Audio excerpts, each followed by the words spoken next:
Good morning बच्चों, class 9।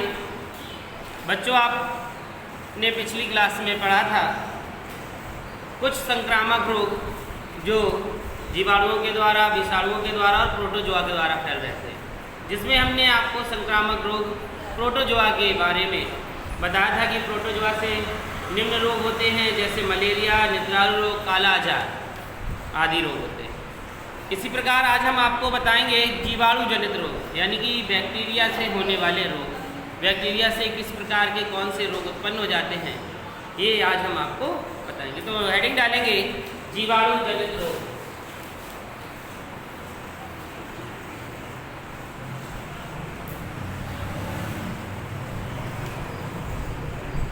जीवाणु जनित रोग।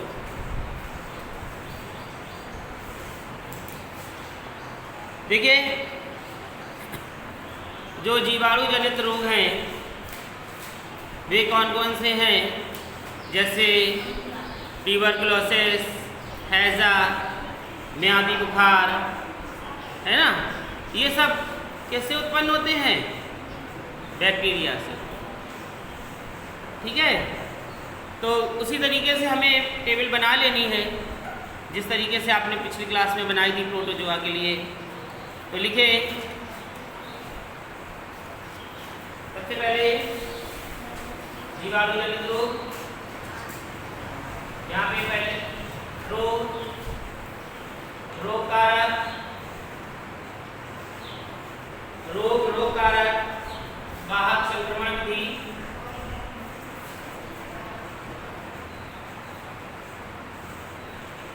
वाहक संक्रमण विधि, लक्षण और निवारण एवं नियंत्रण।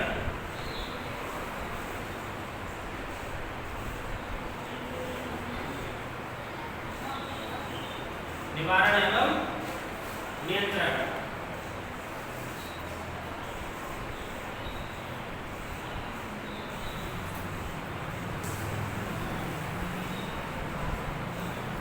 इस तरीके से बना लीजिए।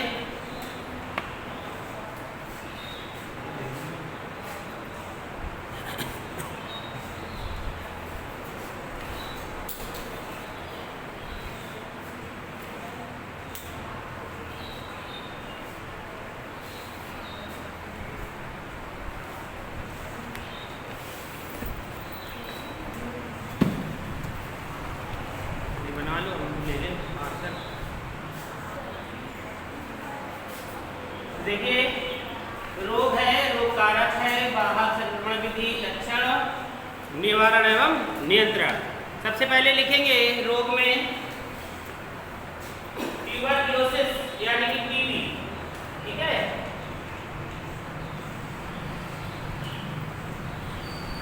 ट्यूबरकुलोसिस, ट्यूबरकुलोसिस यानी कि टीबी। ठीक है, और इसका जो रोग वाहक है उसका नाम है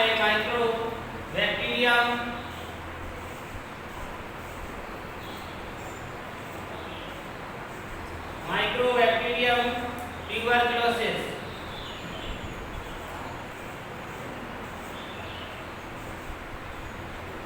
माइक्रोबैक्टीरियम ट्यूबरकुलोसिस। और इसका जो वाहक संक्रमण विधि वाला है वो है संक्रमित व्यक्ति के छींकने,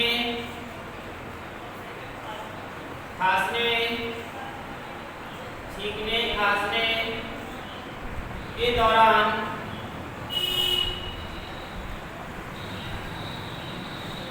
मुक्त बंधकों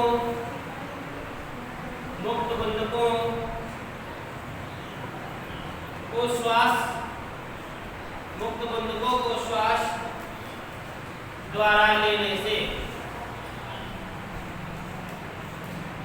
ठीक है, और इसके लक्षण क्या हैं?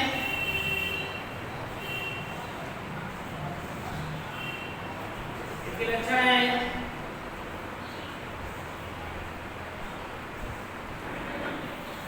फेफड़ों तथा त्वचा यानी कि फेफड़े खराब होना,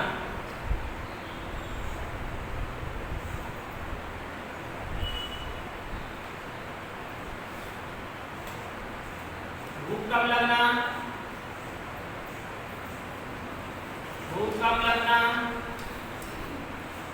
और इससे बचाव के जो उपकरण हैं वे है बीसीजी का टीका,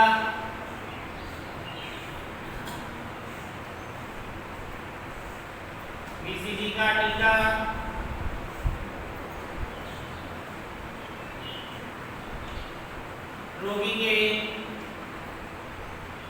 बर्तन, थूक, कपड़े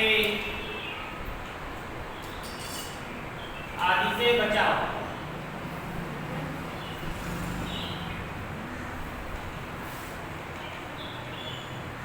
तो देखो यहाँ पर क्या है कि रोग है ट्यूबरकुलोसिस यानी कि टीबी, ठीक है।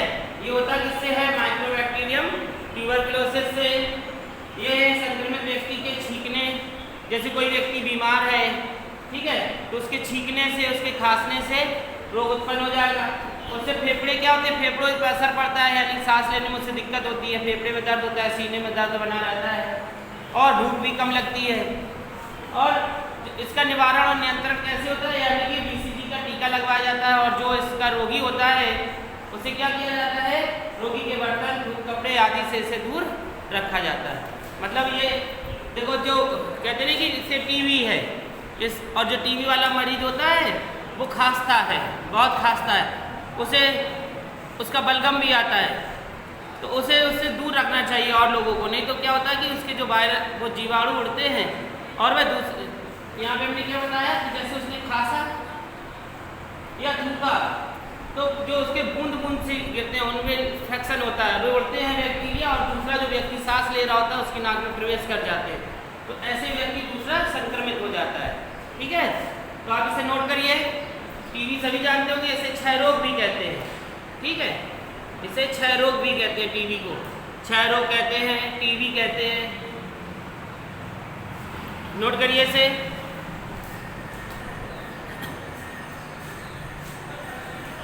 अब देखेंगे दूसरा रोग है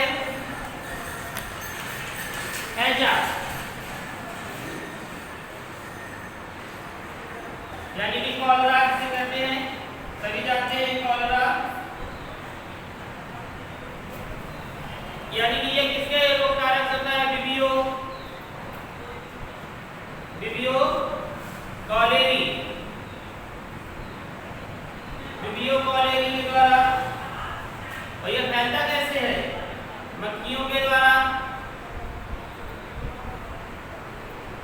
मक्खी व संदूषित जल व भोजन से, ठीक है। इसके जो लक्षण होते हैं वे क्या दिखाई देते हैं? यानी कि दस्त,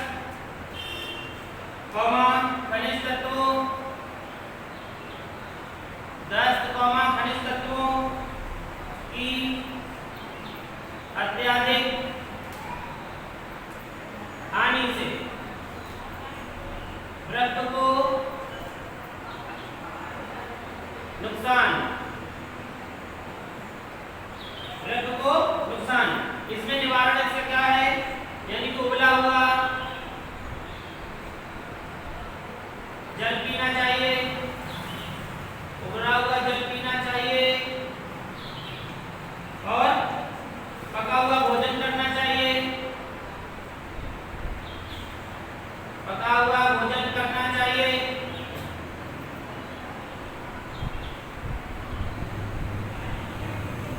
ORS घोल पीना चाहिए, ORS घोल पीना चाहिए, तथा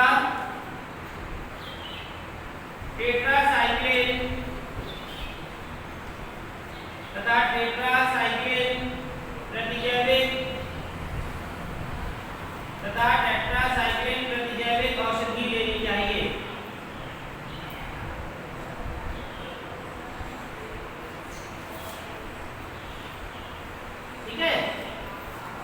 देखा आपने?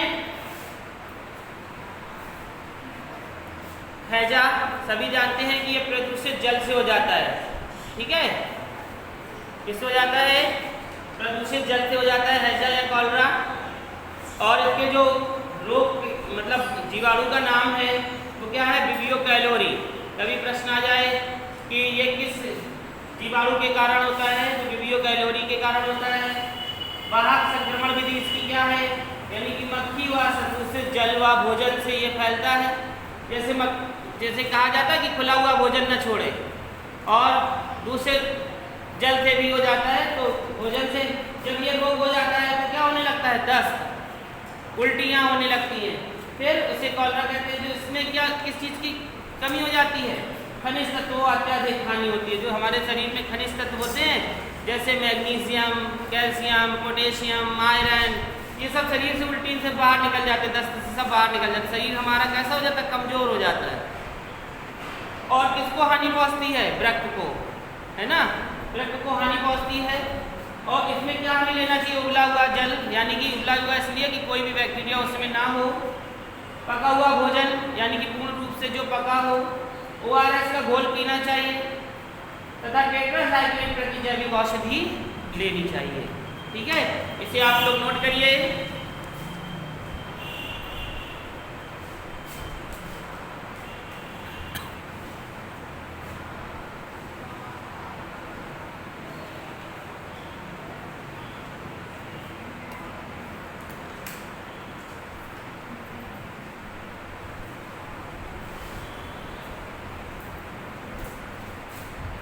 हो गया?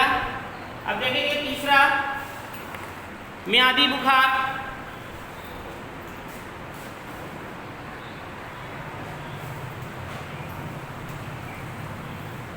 तीसरा है मियादी बुखार या आंतरीय बुखार।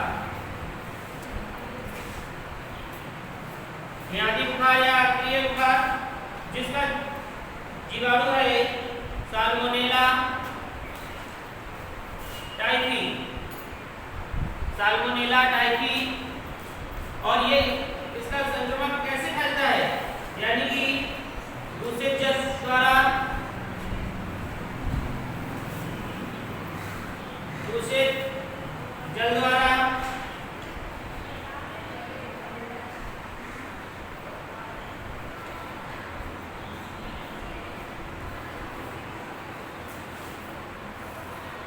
लंबे समय तक बुखार रहना,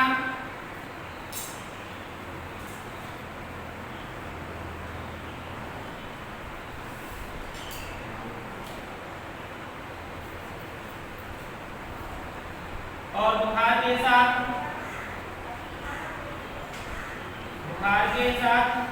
शरीर में छोटे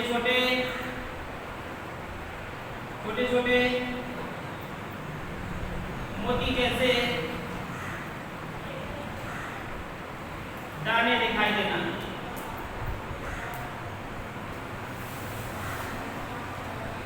दाने दिखाई देना।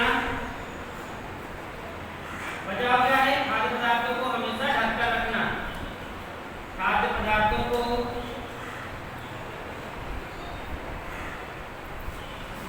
हमेशा ढककर रखना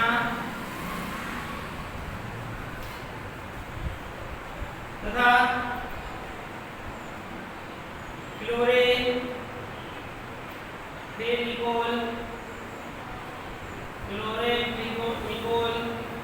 और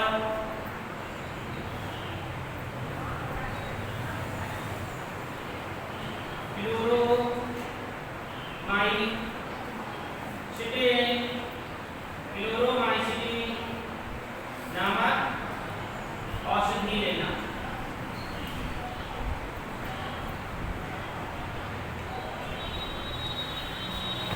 तो देखो यहाँ पे कौन सा बुखार है? मियादी बुखार है, ठीक है? ये आंतरीय बुखार है। आंख का बुखार हो जाता है। मियादी बुखार यानी कि काफी दिनों से आ रहा है, उसने कहा बहुत लंबे समय से बुखार आ रहा है, तो उसे हम कहते हैं हड्डियों में भी ये बढ़ जाता है, इसे हड्डी का बुखार भी कहते हैं। ये रीढ़ की हड्डी का बुखार भी इसे कहते हैं। तो मियादी बुखार या आंतरिक बुखार, इसमें जो बैक्टीरिया होता है जो हमारे शरीर में प्रवेश कर जाता है होता है साल्मोनेला टाइफी, और ये किसके द्वारा होता है? दूषित जल के द्वारा होता है। और ये लक्षण इसके क्या दिखाई देते हैं? ये लंबे समय तक बना रहता है ना, ये लंबे समय तक बना रहता है। और बुखार के साथ छोटे छोटे से मोती जैसे दाने दिखाई देते हैं। बुखार आ जाता है, फिर छोटे छोटे से दाने निकल आते हैं शरीर में, मोती जैसे सफेद सफेद। तो इसमें सबसे ज़्यादा बचाव हमें क्या करना चाहिए? यानी खाद्य पदार्थों को हमेशा ढककर रखना चाहिए।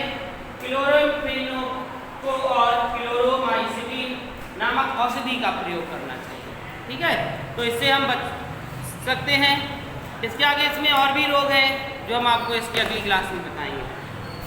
नोट करिए इसको।